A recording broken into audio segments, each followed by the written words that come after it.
Welcome to Samba Samba. Enjoy the video. Start by diagnosing the taskbar malfunction on your HP laptop step by step. Restart Windows Explorer to immediately refresh the taskbar and system tray.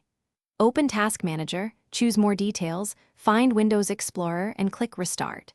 If the problem persists, boot into safe mode to determine whether a third-party app blocks the taskbar. Reboot, press Shift plus Restart, select Troubleshoot, Advanced Options, and Startup Settings, then choose Safe Mode. While in safe mode, the taskbar should behave normally when no third-party conflict exists. Finally, check Windows Update and HP drivers to rule out missing system patches.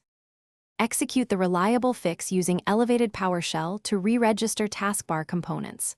Open Start, type PowerShell, right-click, and choose Run as administrator before proceeding.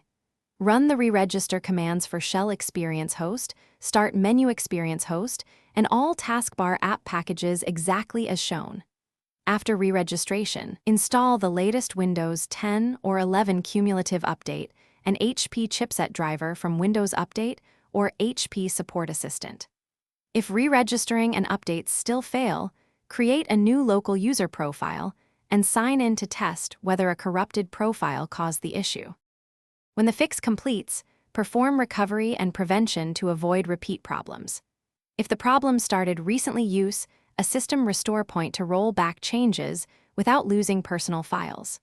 Alternatively, use Reset This PC and choose Keep My Files when restore points are unavailable or corrupted.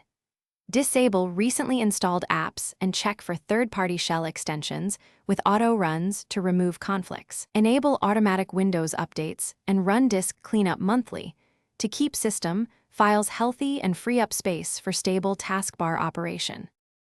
Thanks for watching. Consider subscribing if we helped you.